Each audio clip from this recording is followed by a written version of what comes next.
Welcome back, friends. And today we will talk about the broadcast, which is one of the main component available in Android. Out of the five main components, broadcast is one of among them. And broadcast plays a very important role in creating Android application. Many times your application required to listen for the broad events. Like if you're creating a network enabled application and if you want to update your data in the backend, so you want to listen for internet event, like when the device is connected to Wi-Fi, when the data service enabled. So based on this event, you can perform the data connectivity, data uploading, data downloading task.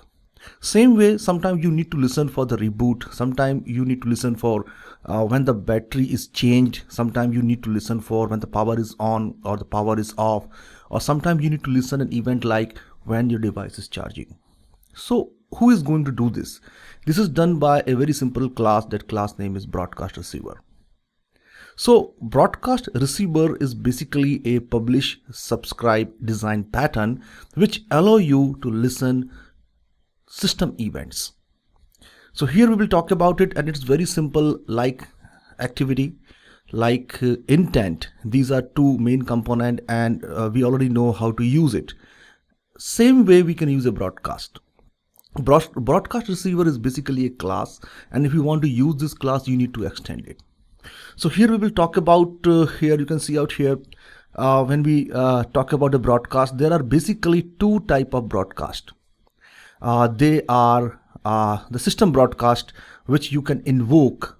Nearly all the broadcast receivers are the system broadcast.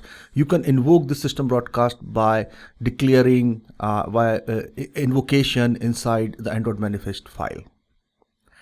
But with the Android 7, Nougat and the Oreo, there are some changes. With this particular devices, in this particular devices with Android 7, you cannot send or you cannot send a broadcast like action new picture and action new video, because this optimization affect all app and not only those targeting 7.0. And with the Oreo, you cannot implement the behavior of connectivity action inside the manifest, inside the manifest file. So what exactly I mean to say, before Android 7, you can declare the broadcast, you can listen the event inside the manifest. Means you just need to type the type of broadcast that you are going to listen inside the intent filter of a particular activity, of a particular receiver. But with the 7, you cannot do this. So here, how you can receive a broadcast. So you can receive a broadcast, means if you are using a API level less than 26, okay, you can listen it by declaring a broadcast inside the manifest. So you can see out here, this is a receiver, and unlike an activity, we use an activity tag, activity element to declare a broadcast. We use the broadcast tag here, and this is the class of broadcast, and you can listen it inside intent filter. So this code is trying to say, okay, whenever the boot complete, okay, invoke this particular class that is extended from the broadcast receiver. But this will only work, my friend, with the API level lower than 26. So if you are trying to plan for the upper level, you need to go with a different concept. So naturally a question come here, okay, with the API level 26, there are some exempted and the restriction of broadcast to be declared implicitly. So this is the implicit concept. And what we can do if we want to listen for a broadcast API level 26 or higher. So here you can see out here, there are few implicit broadcasts that are exempted from that restriction. So you can use this broadcast. These broadcasts are exempted. So you can declare these broadcasts inside the manifest if you want to listen it statically. And the remaining other, you can use a new class that is now available. That class name is scheduled job.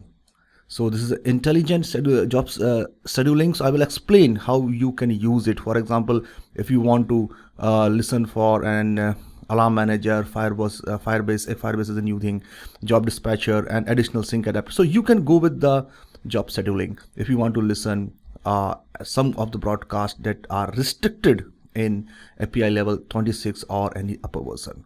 So the concept is here how you can listen for a broadcast.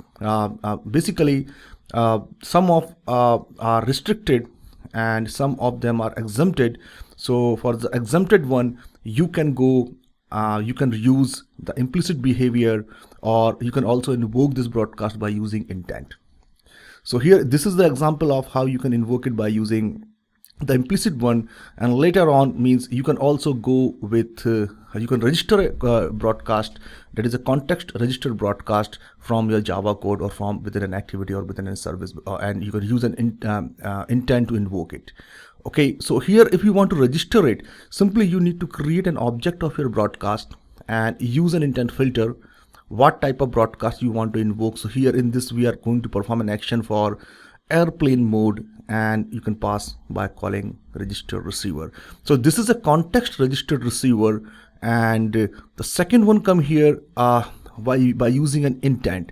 So you can send a broadcast by using an intent, and you can register a broadcast by using the context register. So if you want to send a broadcast, go with an intent, and if you want to register it permanently, you can go with the context register by calling a register receiver. Or if you want to send it programmatically, you can go with the intent class and just call a method name send broadcast. It's always been a good idea when you go with the context registered broadcast. Once you register it, it's your responsibility to unregister it, means by calling this particular method inside your on destroy method of an activity or on destroy method of a service that is soon going to become. All right, so this is very simple, my friend, and I'm going to show you how you can use broadcast. So we will start with a simple example. We will try to listen for power on and power off of a device by using a broadcast inside an application, and then we will move to that registered broadcast and sending a broadcast. So thanks for watching this tutorial, and now let's have a hands-on broadcast. Thanks for watching it.